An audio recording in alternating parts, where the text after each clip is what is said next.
No, she's good. I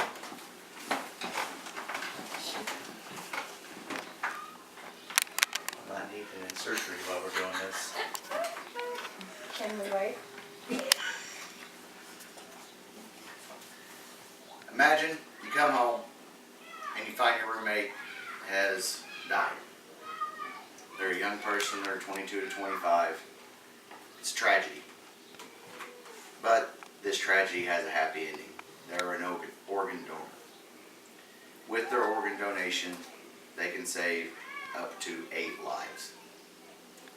This is a wonderful thing.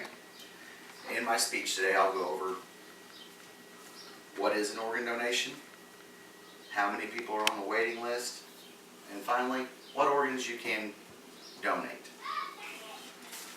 My first question is, are you an organ donor? And if you're not, why not? Like I said before, with each person that is an organ donor, they can save up, with that one person, save 8 lives. What is organ donation? Organ donation, in the medical term, they call it harvesting your organs. What they do is, it's a surgical procedure. They go in and they harvest what organs are usable. If you're a smoker, they're obviously not going to use your lungs or anything like that. When a person becomes an organ donor, it is a life-changing decision for them and for everybody involved. It can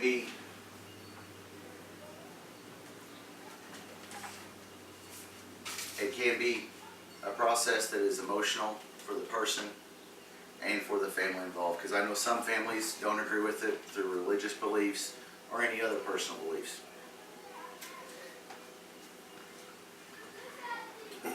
What organs can you donate?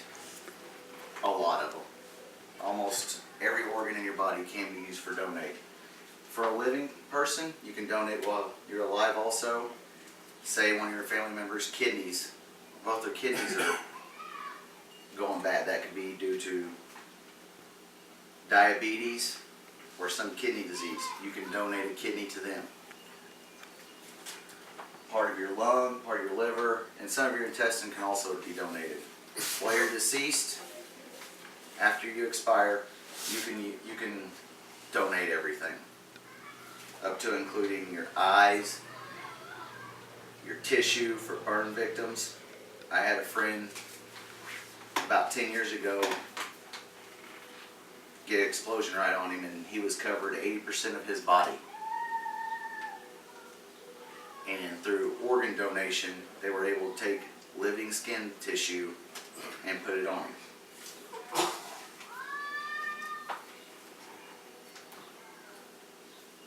Getting a transplant is easiest because you can sign up for it. According to gettingatransplant.org, you can see you can go through the deceased or the living donor. According to organdonation.com, cost of the organ donation is paid for by the recipient. You cannot pay somebody for your organs, or you cannot get paid for your organs, excuse me. If somebody needs a kidney or something, you can't say, you give me 15 grand, you can have my kidney. It doesn't work that way.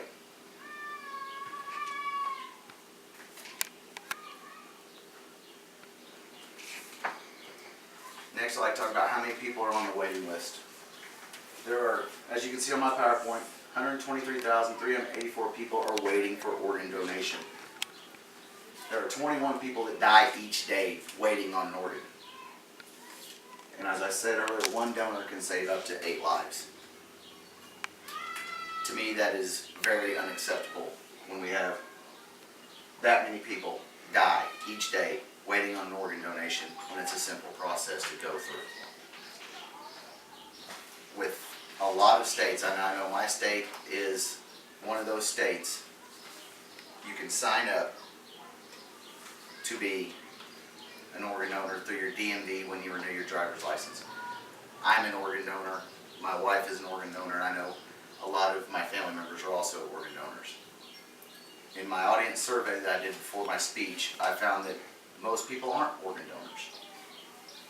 When it's a simple process and a gift that you can find, that you can give to your fellow man.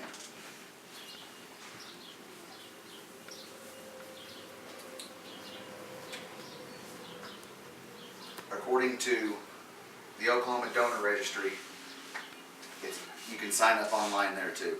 OklahomaDonorRegistry.org is the website that you can go to for my state. And I'm sure it's the same in Missouri, Kansas, or Arkansas, wherever you happen to be from.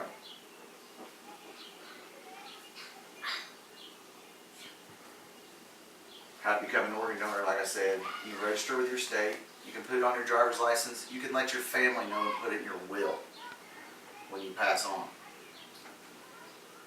It's just a simple process to go through, and I don't understand why most people don't go through with it.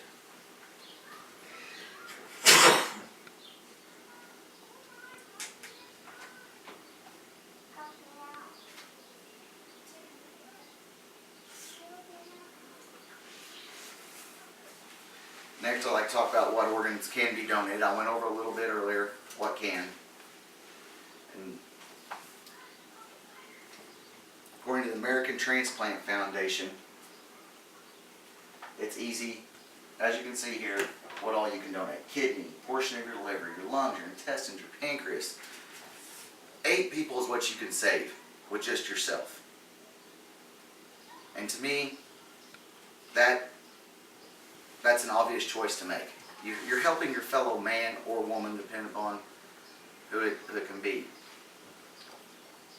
That example that I gave earlier was about my cousin who hung himself when he was 17 years old. With him, they took his eyes, his liver, both of his lungs, his heart, and most of the lower half of his legs where you couldn't see it in the casket. And he helped 8 people. On average is what he helped. To me, that is an easy choice. It was a hard choice because his parents had to make it as soon as they found out that he had passed away. The doctor asked him, because it has to be quick. They have to know within 2.5 hours after you pass whether you want to be an organ donor or not. And if it's on your driver's license, the decision's already made for you. In conclusion, I told you what organs can be donated, where to donate them, and why you need to donate them. Going back to my original slide, 21 people. And it's not just older people. We're talking infants. We're talking toddlers, kids, older adults. And there is no age limit on what you can do to be an organ donor. If you're 70, they can still use part of your tissues. Thank you for your time.